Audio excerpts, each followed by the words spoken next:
நண்பர்களுக்கு வணக்கம்.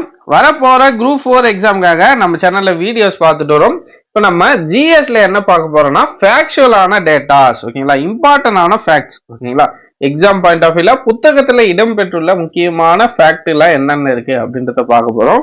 ஃபர்ஸ்ட் பாருங்க, மேகாலயாவில் உள்ள மவுண்ட் சின்ரம் அதிக மழை பொழியும் பகுதி. இந்தியாவிலேயே அதிகமா மழை பொழியும் பகுதி எதுனா இந்த மவுண்ட் சின்ரம். தமிழ்நாட்டிலே கேட்டாங்கன்னா சின்ன கல்லாறு, ஓகேங்களா, ஞாபகம் வச்சுக்கோங்க, சின்ன கல்லார்.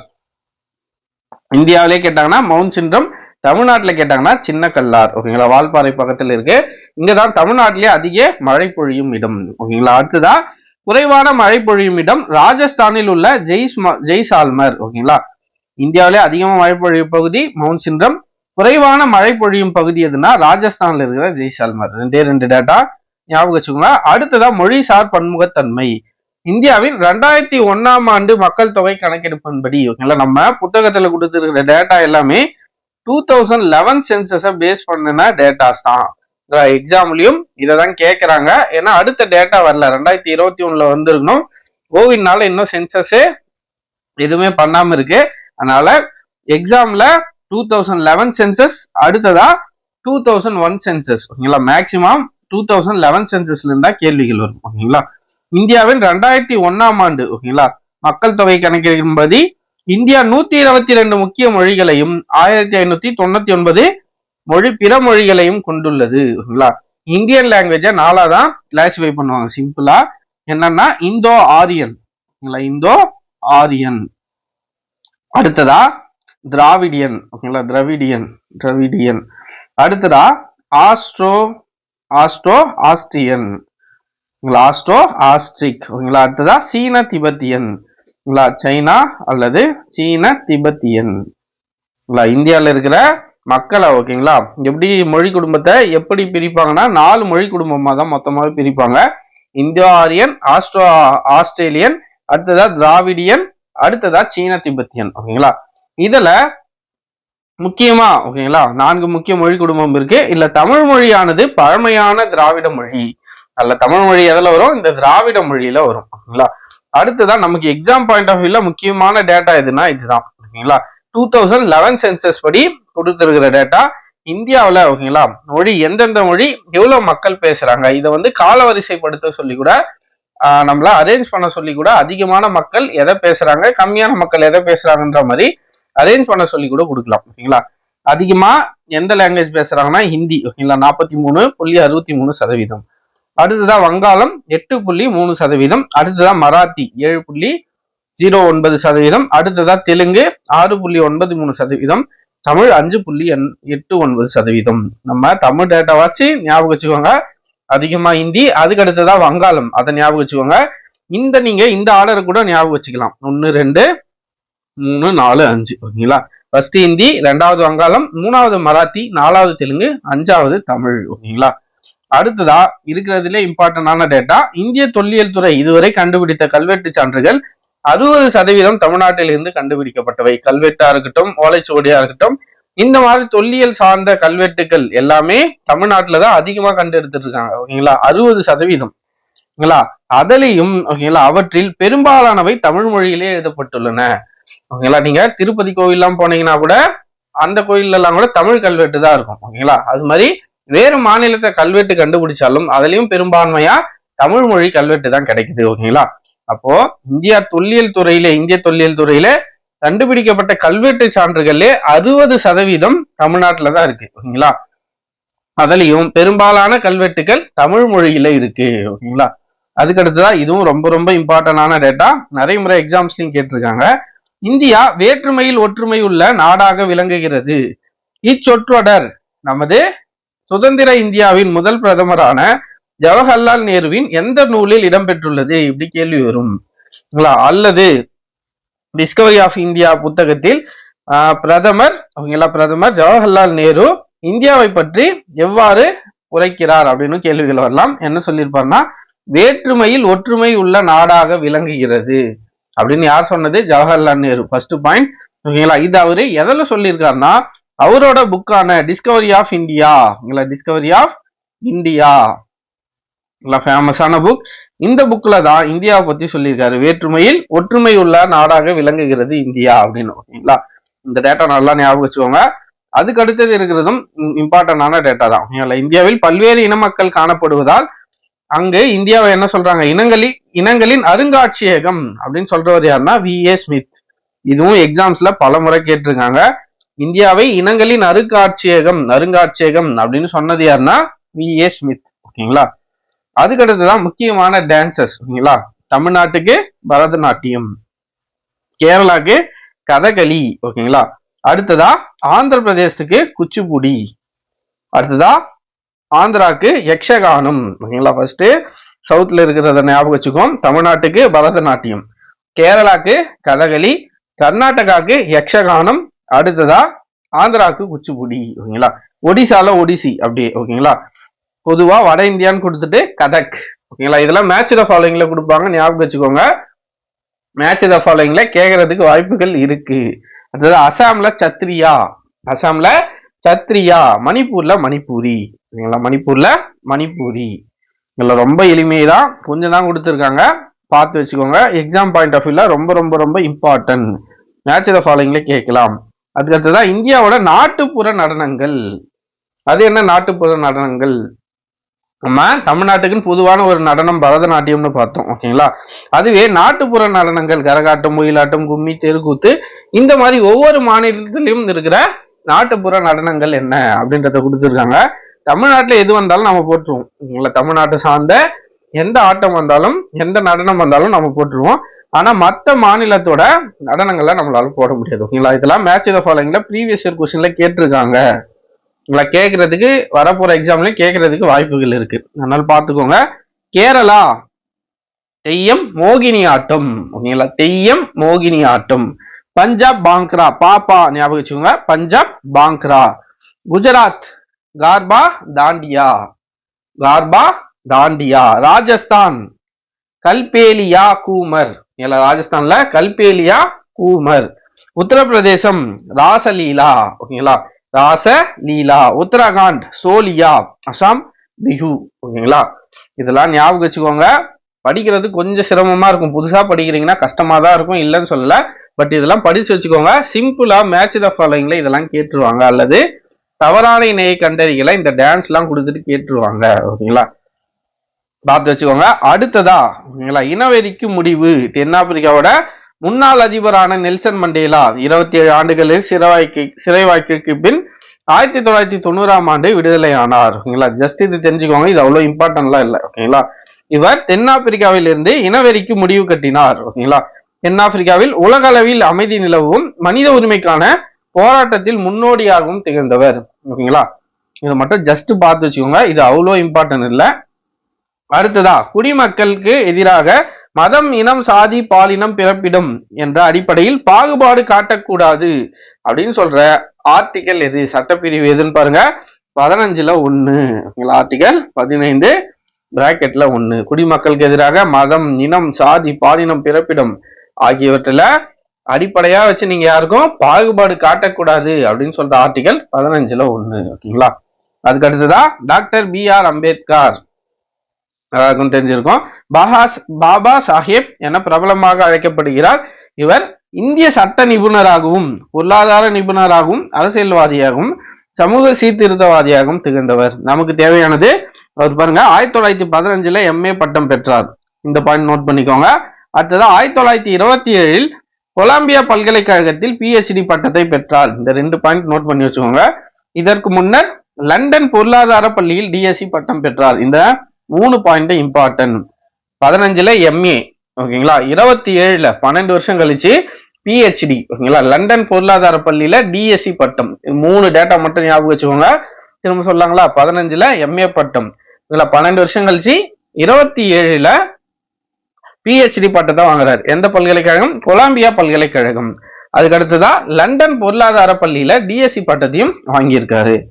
அவரை அரசியலமைப்பின் தந்தை அப்படின்னு சொல்லலாம். இந்திய அரசியலமைப்பு வரைவு குழுவோட தலைவராகவும் செயல்பட்டார். ஓகேங்களா, இந்தியாவோட முதல் சட்ட அமைச்சர். இதுவும் எக்ஸாம்ல கேட்டிருக்காங்க.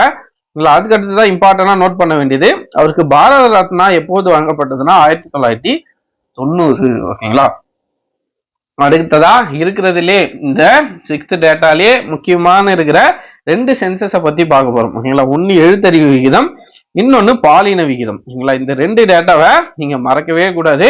நிறைய முறை எக்ஸாம்ஸ்ல கேட்டிருக்காங்க. ஓகேங்களா, ஃபர்ஸ்ட் பாருங்க, மாவட்டத்தோட பெயர். ஓகேங்களா, எழுத்தறிவு விகிதம் 2011 சென்சஸ் படி அதிகமா எழுத்தறிவு இருக்கிற தமிழ்நாட்டில் இருக்கிற மாவட்டம் எதுன்னு பார்த்தோம்னா கன்னியாகுமரி. உங்களால டேட்டா மனப்பாடம் பண்ண முடியலனா கூட ஒன்றும் பிரச்சனை இல்லை. எந்த ஊர் ஃபர்ஸ்ட், எந்த மாவட்டம் ஃபர்ஸ்ட், எந்த மாவட்டம் செகண்ட்ன்ற டேட்டா மட்டும் தெரிஞ்சா போதும். ஓகேங்களா, முடிஞ்சா ஜஸ்ட் இதை பர்சன்டேஜை பார்த்து வச்சுக்கோங்க. அப்படி கடினமா இருந்தா இந்த மாவட்ட பெயரை கூட பார்த்து வச்சுக்கோங்க, அதுவே போதுமானது. ஓகேங்களா, அதிகமான எழுத்தறிவு விகிதம் கொண்ட மாவட்டம் எதுன்னு பார்த்தோன்னா கன்னியாகுமரி ஃபர்ஸ்ட், செகண்ட் சென்னை, 3வது தூத்துக்குடி, 4வது நீலகிரி. ஞாபகம் வச்சுக்கோங்க, ஃபர்ஸ்ட் கன்னியாகுமரி, சென்னை, தூத்துக்குடி, நீலகிரி. ஓகேங்களா, அதுக்கு அடுத்ததா இந்த பக்கம் பாருங்க, குறைவு லாஸ்ட்ல ஃபர்ஸ்ட். ஓகேங்களா, மொத்தமா 38 டிஸ்ட்ரிக்ட் இருக்குங்களா, அதுல 38ல லாஸ்ட். ஓகேங்களா, இது 2011 சென்சஸ். இத்தனை மாவட்டம் இருந்திருக்காது. ஓகேங்களா, சோ எத்தனை மாவட்டம் அப்போதைக்கு இருந்துச்சோ அதுல லாஸ்ட் மாவட்டம் எதுனா தர்மபுரி. ஃபர்ஸ்ட் மாவட்டம். ஓகேங்களா, எழுத்தறிவு விகிதத்திலே அதிக எழுத்தறிவு விகிதம் கொண்ட மாவட்டம் எதுனா கன்னியாகுமரி. ஓகேங்களா, குறைவான எழுத்தறிவு விகிதம் கொண்ட தமிழ்நாட்டில் இருக்கிற மாவட்டம் எதுன்னு பார்த்தோன்னா தர்மபுரி. ஓகேங்களா, 2 டேட்டா ஞாபகம் இருக்குங்களா, இதை மட்டும் ஞாபகம் வச்சுக்கோங்க. First Kanyakumari, last Dharmapuri. அடுத்ததா இந்த 2, 3, 4 ஞாபகம் வச்சுக்கோங்க, சென்னை, தூத்துக்குடி, நீலகிரி. ஓகேங்களா, அடுத்ததா லாஸ்ட்ல பாருங்க, லாஸ்ட் தர்மபுரின்னு பார்த்துட்டோம், அதுக்கு முன்னாடி அரியலூர். இப்போ 38வது தர்மபுரினா, எக்ஸாம்பிளுக்கு சொல்றேன், 38வது தர்மபுரினா 37 அரியலூர். ஓகேங்களா, அப்படியே லாஸ்ட்ல இருந்து ஃபர்ஸ்ட் செகண்ட். ஓகேங்களா, 36 விழுப்புரம், 35 கிருஷ்ணகிரி. ஓகேங்களா, இது ஃபர்ஸ்ட்ல இருந்து ஃபர்ஸ்ட் கன்னியாகுமரி, 2வது சென்னை. ஓகேங்களா, இப்படி வருது ரோ, புரியுதுங்களா, அதுதான் இப்படி கொடுத்துருக்காங்க. லாஸ்ட்ல ஃபர்ஸ்ட் எதுனா தர்மபுரி, அதுக்கு அடுத்ததா அரியலூர், விழுப்புரம், கிருஷ்ணகிரி. இந்த 4. ஓகேங்களா, இதை நீங்க மறக்கவே கூடாது. First 4, last 4. எழுத்தறிவு விகிதம் கேட்டாங்களா, first Kanyakumari, last Dharmapuri. First பாயிண்டா இது வந்துடணும். அடுத்ததா ஃபர்ஸ்ட்ல ஓகேங்களா, எழுத்தறிவு விகிதம் அதிகத்துல கன்னியாகுமரிக்கு அடுத்து எது இருக்கு, சென்னை. சென்னைக்கு அடுத்ததா தூத்துக்குடி, தூத்துக்குடிக்கு அடுத்ததா நீலகிரி. லாஸ்ட்ல தர்மபுரி, தர்மபுரிக்கு முன்னாடி அரியலூர், அரியலூருக்கு முன்னாடி விழுப்புரம், விழுப்புரத்துக்கு முன்னாடி கிருஷ்ணகிரி. ஓகேங்களா, லாஸ்ட்ல ஃபர்ஸ்ட் தர்மபுரி. ஓகேங்களா, இந்த ரோவை ஞாபகம் வச்சுக்கோங்க. 38 தர்மபுரி, 37 அரியலூர், 36, 35. இது எக்ஸாம்பிளுக்கு சொல்லியிருக்கேன். அப்ப இத்தனை மாவட்டம் இருந்திருக்காது. ஓகேங்களா, குறைவாதான் இருந்திருக்கும். லாஸ்ட் தர்மபுரி, அரியலூர், விழுப்புரம், கிருஷ்ணகிரி. ஓகேங்களா, அடுத்ததா என்ன பார்க்க போறோம்னா, இது பேராகிராஃபா இருக்கும், பட் ஒன்றும் பெருசா இல்ல. அரசியலமைப்போட 14வது பிரிவு என்ன சொல்லுதுன்னா, சட்டத்திற்கு முன் அனைவரும் சமம் அப்படின்னு சொல்லுது. ஓகேங்களா, இது ஜஸ்ட் கதை மாதிரி தான் இருக்கும், முடிஞ்சா படிச்சு பார்த்துக்கோங்க. அடுத்ததா இந்திய அரசியலமைப்பு சட்டம் பிரிவு, இந்திய அரசியலமைப்பு சட்ட பிரிவு 17. ஓகேங்களா, 17 என்ன சொல்லுதுன்னா, இந்தியாவில் இருக்கிற தீண்டாமை ஒழிக்கப்பட்டது. ஆர்டிகல் 17. ஆர்டிகல் 17 என்னன்னா தீண்டாமை ஒழிப்பு. ஞாபகம் வச்சுக்கோங்க, நிறைய முறை எக்ஸாம்ஸ்ல கேட்டிருக்காங்க, தீண்டாமை ஒழிப்பு. அடுத்ததா ஆர்டிகல் 14. ஆர்டிகல் 14 என்னன்னா சட்டத்தின் முன் அனைவரும் சமம். ரொம்ப இம்பார்ட்டன்டான ஆர்டிகல் இது ரெண்டுமே. ஆர்டிகல் 14, 17. 14 சட்டத்தின் முன் அனைவரும் சமம். ஓகேங்களா, அடுத்ததா 17 தீண்டாமை ஒழிப்பு. ஓகேங்களா, அடுத்ததா சாதனையாளர்கள் அப்படின்னு ஒரு 4 பேர் கொடுத்துருக்காங்க. அப்துல் கலாம், விஸ்வநாதன் ஆனந்த். அடுத்ததா இளவழகி மாரியப்பன். ஓகேங்களா, நமக்கு எல்லாருக்கும் தெரியும் அப்துல் கலாம். அவருடைய காலம். ஓகேங்களா, காலம்லாம் பெருசா கேட்க மாட்டாங்க, நார்மலான அவரை பத்தின ஹிஸ்டரி தான் கொடுத்துருப்பாங்க. நமக்கு இதுல எது ரொம்ப ரொம்ப இம்பார்ட்டன் தான், அவர் எழுதின புத்தகத்தை பத்தி கொடுத்துருப்பாங்க. ஓகேங்களா, அவர் எழுதின புத்தகங்கள். ஓகேங்களா, பல்வேறு நூல்களை எழுதியுள்ளார். அவற்றில் புகழ்பெற்றவை இந்தியா 2020. அப்துல் கலாம் ஐயாவுடைய புத்தகங்கள் பெயர் மட்டும் தெரிஞ்சு வச்சுக்கோங்க, அவ்வளோ இம்பார்ட்டன் இல்லை, ஜஸ்ட் ஒரு டைம் பார்த்து வச்சுக்கோங்க. இந்தியா 2020, அக்னி சிறகுகள், எழுச்சி தீபங்கள். இந்தியா 2020, அக்னி சிறகுகள், எழுச்சி தீபங்கள், த லூமினஸ் பார்க். ஓகேங்களா, மிஷன் இந்தியா. மொத்தமா 5. ஓகேங்களா, 5 புத்தகங்கள் வருதுங்களா, 3, 1, 2, 3, 4, 5. ஓகேங்களா, 5 புத்தகங்கள் வருது. ஜஸ்ட் பேரை மட்டும் தெரிஞ்சு வச்சுக்கோங்க. அடுத்ததான் விஸ்வநாதன் ஆனந்த். இவரை பத்தி நம்ம என்ன தெரிஞ்சுக்கணும்னா, 1988ஆம் ஆண்டு, ஓகேங்களா, 1988ல இந்தியாவோட முதல் கிராண்ட் மாஸ்டர் ஆனார். ஓகேங்களா, 14வது வயதிலே. ஓகேங்களா, 14வது வயதில் உலக இளையவர் சாம்பியன் பட்டம், சதுரங்க போட்டியில் சாம்பியன் பட்டம் வாங்குறாரு. அடுத்ததான் நமக்கு தெரிஞ்சுக்க வேண்டியது ஜஸ்ட் அவர் எப்போ அவார்டு வாங்குறாருன்னு பார்த்துக்கோங்க. Rajiv Gandhi Khel Ratna award 1991 to 92. 2007ஆம் ஆண்டுல அவருக்கு பத்ம விபூஷன் விருது கிடைச்சிருக்கு. ஓகேங்களா, ஜஸ்ட் தெரிஞ்சுக்கோங்க. புத்தகத்துல இருந்து அவங்க சிம்பிளா ஏதாச்சும் கேட்கணும்னா அதை கேட்டுடலாம், அவ்வளோ இம்பார்ட்டன்ட் இல்லை, ஜஸ்ட் தெரிஞ்சு வச்சுக்கோங்க. அடுத்ததா இளவழகி. ஓகேங்களா, இவங்க கேரம் சாம்பியனா ஆகியிருக்காங்க 2008. அடுத்ததா மாரியப்பன், இவரு 2016 நடந்த ரியோ பாரா ஒலிம்பிக்ல தங்க பதக்கம் வாங்கியிருக்காரு. ஓகேங்களா, இது மட்டும் போதும், நமக்கு டீட்டெயில்டா அந்த டேட்டாஸ் தேவையில்லை. அடுத்ததா பாலின விகிதம். ஓகேங்களா, 2011 சென்சஸ், இதுவும் 2011 சென்சஸ் படி 1000 ஆண்களுக்கு, ஓகேங்களா, ஒரு ஊர்ல நீலகிரின்னு எடுத்துக்கிட்டோம்னா 1000 ஆண்கள் இருக்காங்கன்னா அவங்களுக்கு நிகரா பெண்கள் எத்தனை பேர் இருக்காங்கன்னா 1041 பேர் இருக்காங்க. ஓகேங்களா, 41 பெண்கள் ஆண்களை விட அதிகமா இருக்காங்க. ஓகேங்களா, இதுதான் பாலின விகிதம். 1000 ஆண்களுக்கு எத்தனை பெண்கள் இருக்காங்க அப்படின்ற எண்ணிக்கை தான் பாலின விகிதம். இந்த பாலின விகிதத்திலையும் நமக்கு ஃபர்ஸ்ட் இருக்கிற மாவட்டம் எது, லாஸ்ட் இருக்கிற மாவட்டம் எது அப்படின்னு தெரிய வேண்டியது ரொம்ப ரொம்ப ரொம்ப அவசியம். அதே மாதிரி பாலின விகிதம் எவ்வளவு கவுண்ட்டும் நமக்கு தெரிய வேண்டியது ரொம்ப ரொம்ப அவசியம். ஓகேங்களா, ஃபர்ஸ்ட் பாருங்க, மாவட்டத்துடைய பெயர். பாலின விகிதத்துல தமிழ்நாட்டுல முதன்மையில இருக்கிற மாவட்டம் எதுன்னு பார்த்தோம்னா நீலகிரி. நம்ம ஆல்ரெடி பார்த்த மாதிரி இதுல பார்த்தாங்களா கல்வி அறிவுல, ஓகேங்களா, அதுல லாஸ்டா தர்மபுரி இருந்துச்சு. இதுலயும் பாலின விகிதத்திலையும் கடைசி தர்மபுரி. ஓகேங்களா, கல்வி அறிவிலும். ஓகேங்களா, இதுக்கு முன்னாடி பார்த்த நம்ம எழுத்தறிவு விகிதம் இதுலயும் ஃபர்ஸ்ட் கன்னியாகுமரி இருந்துச்சு, லாஸ்ட் தர்மபுரி இருந்துச்சு. அப்படியே பாலின விகிதத்துக்கு வந்தா ஃபர்ஸ்ட்ல இருக்கிற மாவட்டம் நீலகிரி, கடைசியா இருக்கிற மாவட்டம் அதே தர்மபுரி. ஓகேங்களா, ரெண்டுத்தையும் அப்படியே சேமா ஞாபகம் வச்சுக்கோங்க, ரெண்டுத்தையும் கம்பேர் பண்ணி, அப்பதான் மறக்காது. ஓகேங்களா, அடுத்ததா அதுக்கு அடுத்ததா இருக்கிற மாவட்டத்தை பார்ப்போம். அதுக்கு முன்னாடி கவுண்டிங்க பார்த்துருவோம். ஓகேங்களா, 1041 நீலகிரியில 1000 ஆண்களுக்கு எத்தனை பெண்கள் இருக்காங்க, 1041 பெண்கள் இருக்காங்க. அப்ப 41 பெண்கள் அதிகமாக இருக்காங்க. அடுத்ததா ரெண்டாவதா யாருன்னா தஞ்சாவூர், 1031 பெண்கள் இருக்காங்க. 1000 ஆண்களுக்கு 1031 பெண்கள். அடுத்தது நாகப்பட்டினம் 1025, தூத்துக்குடி திருநெல்வேலி ரெண்டுமே 1024. ஓகேங்களா, ஃபர்ஸ்ட் அப்போ பாருங்க நீலகிரி, ரெண்டாவது தஞ்சாவூர், மூணாவது நாகப்பட்டினம், நாலாவது தூத்துக்குடி திருநெல்வேலி. அடுத்து பக்கத்து மாவட்டம் தான். ஓகேங்களா, அப்போ சொல்லலாங்களா ஃபர்ஸ்ட்ல இருந்து நீலகிரி 1041, ரெண்டாவதா தஞ்சாவூர் 10 கம்மி, அதை விட 1031, நாகப்பட்டினம் 1025, தூத்துக்குடி திருநெல்வேலி 1025 விட 1 கம்மி. ஓகேங்களா, அப்போ 1024. ஓகேங்களா, இப்போ லாஸ்ட்ல ஃபர்ஸ்ட் ஆல்ரெடி சொன்ன மாதிரி 38 மாவட்டம்னா 38வது தர்மபுரி. ஓகேங்களா, மொத்தமா எத்தனை பெண்கள் இருக்காங்கன்னு பார்த்தோம்னா 946 பெண்கள் இருக்காங்க 1000 ஆண்களுக்கு. 54 பெண்கள் கம்மியா இருக்காங்க. ஓகேங்களா, அப்போ கடைசியில ஃபர்ஸ்ட் எதுன்னு பார்த்தோம்னா தர்மபுரி. பாலின விகிதம் எவ்வளவுன்னு பார்த்தோம்னா 946. அடுத்ததா சேலம் 954. ஓகேங்களா, அதை விட ஒரு 8 பெண்கள் அதிகமா இருக்காங்க 1000 ஆண்களுக்கு. ஓகேங்களா, அடுத்ததா கிருஷ்ணகிரி, லாஸ்ட் 4வதுல ராமநாதபுரம். ஓகேங்களா, ஃபர்ஸ்ட் யாரு, லாஸ்ட்ல ஃபர்ஸ்ட், அதை ஞாபகம் வச்சுக்கணும். தர்மபுரி 946, சேலம் 954, கிருஷ்ணகிரி 956, ரெண்டு தான் அதிகம். ஓகேங்களா, ராமநாதபுரம் 977. அப்படியே ரிவர்ஸ்ல அப்படியே வந்துட்டே இருந்தனா 1041 நீலகிரி. ஓகேங்களா, இதுல இப்படி இருந்து நீங்க போனீங்கன்னா லாஸ்ட் தர்மபுரி 946. ஓகேங்களா, இந்த டேட்டாவை நீங்க மறக்கவே கூடாது. இந்த எழுத்தறிவு விகிதமும் பாலின விகிதமும் எப்படியாச்சும் மனப்பாடம் பண்ணி வச்சுக்கோங்க. இதை சார்ந்து கேள்விகள் கட்டாயம் வரும். ஓகேங்களா, ஒண்ணு அரேஞ்ச் பண்ண சொல்லி கேட்பாங்க. ஓகேங்களா, மேக்சிமம் இதை அரேஞ்ச் பண்ண சொல்லி தான் கேட்பாங்க. டைரக்டா கேட்கறது கொஞ்சம் கஷ்டம் தான், பட் அரேஞ்ச் பண்ண சொல்லி கேட்பாங்க. பாலின விகிதத்தின் அடிப்படையில் கால வரிசைப்படுத்துக அப்படின்னு சொல்லிட்டு வரிசைப்படுத்துக, கால வரிசையில வரிசைப்படுத்துக அப்படின்னு கொடுத்துட்டு அதிகத்துல இருந்து கம்மியா வரிசைப்படுத்த சொல்லுவாங்க.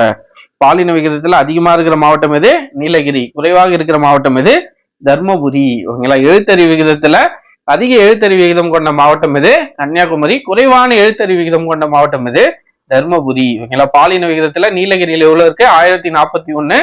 அதுவே தர்மபுரியில 946. ஓகேங்களா, கீழே இருக்கிற டேட்டாஸும் முக்கியம், இதையும் பார்த்து வச்சுக்கோங்க, கண்டிப்பா உங்களுக்கு ஹெல்ப்ஃபுல்லா இருக்கும்.